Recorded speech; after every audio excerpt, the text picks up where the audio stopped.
ഗൾഫിലെ SSLC higher secondary പരീക്ഷകൾ മാറ്റി. ഈ മാസം 9 മുതൽ 18 വരെ നടക്കേണ്ട SSLC പരീക്ഷകളും 19 വരെ നടത്തേണ്ട ഹയർ സെക്കൻഡറി പരീക്ഷകളുമാണ് മാറ്റിവെച്ചത്. പുതുക്കിയ തീയതി പിന്നീട് പ്രഖ്യാപിക്കുമെന്ന് പൊതുവിദ്യാഭ്യാസ വകുപ്പ് അറിയിച്ചു.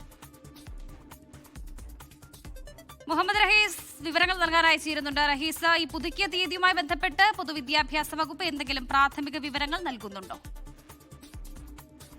നിലവിൽ ഈ പുതുക്കിയ തീയതിയുമായി ബന്ധപ്പെട്ട് വിവരങ്ങളൊന്നും ലഭ്യമല്ല.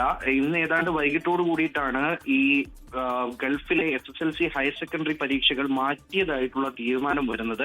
ഈ മാസം 9 മുതൽ 18 വരെ നടക്കേണ്ട SSLC പരീക്ഷകളും ഒപ്പം തന്നെ 19 നടക്കേണ്ട ഹയർ സെക്കൻഡറി പരീക്ഷകളുമാണ് മാറ്റിയത്. നേരത്തെ കഴിഞ്ഞ കുറച്ച് ദിവസങ്ങളായി ഈ UAE-യിലുടനീളം അല്ലെങ്കിൽ ഗൾഫ് രാഷ്ട്രങ്ങളിലൊക്കെയും റിമോട്ട് എഡ്യൂക്കേഷനാണ് നടക്കുന്നത്. റിമോട്ട് ലേണിംഗ് അഥവാ ഡിസ്റ്റൻസ് ലേണിംഗ് ഒക്കെ നമുക്ക് പറയാൻ കഴിയുന്ന തരത്തിൽ ഓൺലൈൻ ആയിട്ടുള്ള പഠനമൊക്കെയാണ് നടക്കുന്നത്. പക്ഷെ അതിനുശേഷം ഇപ്പോൾ ഈ അവധി ഈ കുട്ടികൾ സ്കൂളിലേക്ക് എത്തുന്ന ഈ ഒരു സാഹചര്യത്തിൽ തടയാനായി ഈ സ്പ്രിംഗ് അവധി കുറച്ചുകൂടി നേരത്തെ ആക്കിയിട്ടുണ്ട്. സാധാരണഗതിയിൽ ഉള്ളതിൽ കൂടുതൽ 4-5 ദിവസം നേരത്തെ ഈ അവധി ആക്കിയിട്ടുണ്ട്. അപ്പോൾ അതുകൊണ്ട് തന്നെ ഈ അവധി സമയത്ത് പരീക്ഷകൾ നടത്താൻ കഴിയില്ല. അതുകൊണ്ടാണ് ഈ പരീക്ഷ മാറ്റിവെച്ചത്.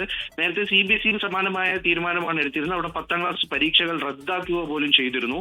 അപ്പോഴാണ് ഇപ്പോൾ നിലവിൽ പരീക്ഷകൾ ഈ താൽക്കാലികമായി മാറ്റിവെക്കാനുള്ള തീരുമാനത്തിലേക്ക് പൊതുവിദ്യാഭ്യാസ വകുപ്പ് കടക്കുന്നത്. ഈ തീയതികൾ എന്നാകുമെന്നത് അറിയിച്ചിട്ടില്ല. കാരണം 23-ന് ശേഷം മാത്രമേ ഇനി സ്കൂളുകൾ തുറന്ന് പ്രവർത്തിക്കുകയുള്ളൂ എന്നാണ് നിലവിൽ ലഭിച്ചിരിക്കുന്ന അറിയിപ്പ്. അതായത് സ്പ്രിംഗ് അവധികൾ കഴിയുന്നത് 23-നാണ്. അപ്പോൾ തന്നെ പെരുന്നാൾ അവധികളും ഏതാണ്ട് പൂർത്തിയാകും. അതിനുശേഷം ഒരു ദിവസം പരീക്ഷ നടക്കും എന്നുള്ളതാണ് ഇപ്പോൾ അറിയിച്ചിട്ടുള്ളത്.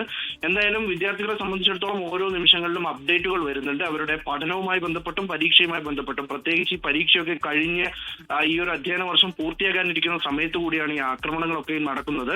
എന്നാൽ വിദ്യാർത്ഥികളുടെ സുരക്ഷയെ മുൻനിർത്തിക്കൊണ്ട് അതിനൊക്കെയും താൽക്കാലികമായി ഒരു വിരാമം എന്നുള്ള രീതിയിൽ അതിനൊരു പോസ് വന്നിട്ടുണ്ട്. ഇനി എന്തായാലും ഈ പരീക്ഷകൾ ഉണ്ടാകുമെന്ന് തന്നെയാണ് നമ്മളിപ്പോൾ അറിയുന്നത്. ലോകത്തെവിടെയായാലും ഏത് സമയത്തും 24 വാർത്തകളും ഓഗ്മെന്റഡ് റിയാലിറ്റി പാക്കേജുകളും എക്സ്പ്ലെയിനറുകളും വിശദമായി കാണാൻ ഞങ്ങളുടെ YouTube ചാനൽ നിങ്ങൾക്ക് സബ്സ്ക്രൈബ് ചെയ്യാം.